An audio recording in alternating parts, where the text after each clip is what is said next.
Et place donc à Emmanuel Ducrot, votre grand retour. Emmanuel, quel plaisir de vous retrouver. Vous nous parlez ce matin d'une décision surprenante de la mairie écologiste de Strasbourg qui vient de renouveler pour 9 ans les baux de chasse dans les forêts de l'intercommunalité aux portes de la ville. Qu'est-ce que ça veut dire ?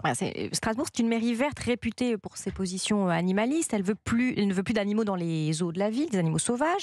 Elle prône aussi une approche non létale de la lutte contre les animaux liminaires. Vous savez, les rats, les punaises de lit. Mais cette mensuétude ne va plus s'appliquer aux sangliers.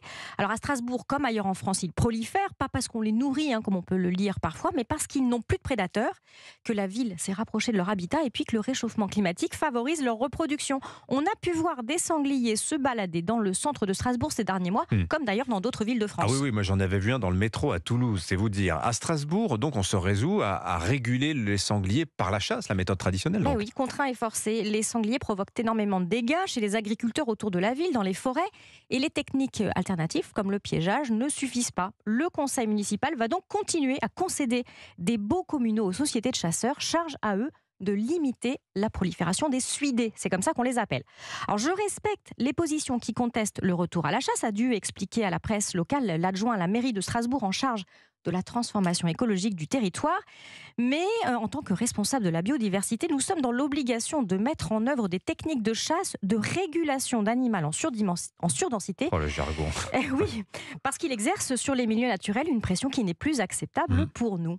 Bon, derrière tout ça, il y a une particularité réglementaire de l'Alsace-Moselle. Oui, une spécificité comme pour le droit du travail ou pour la laïcité, un héritage en quelque sorte. Le droit de la chasse relève d'un texte local de 1881. Le gibier n'a pas en Alsace-Moselle le même statut qu'ailleurs en France. Il n'est pas une chose sans maître, mais un patrimoine à gérer. Alors je vais essayer de faire simple. Partout en France, la facture des débats du gros gibier incombe aux chasseurs ou éventuellement aux propriétaires d'un territoire qui refuserait qu'on chasse sur son domaine. En gros, si le boulot de régulation n'est pas fait dans les règles, il dédommage les agriculteurs ou les personnes qui sont victimes des ravages. Mais ce n'est pas le cas en Alsace-Moselle. Eh bien non, parce que ce sont les mairies qui ont la main sur le droit de chasse et qui doivent le louer pour elles-mêmes ou pour les propriétaires des terrains de la commune.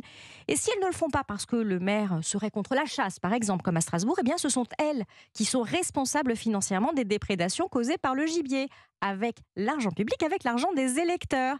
Et la facture est très lourde. Pour le seul département du Bas-Rhin, 1 million d'euros de dégâts causés par les sangliers en 2022, 1,4 million en 2021. Ah oui, quand même, oui. Oui, ça contribue à un certain retour au pragmatisme. Merci beaucoup Emmanuel Ducrot. À demain sur Europe 1, 8h52.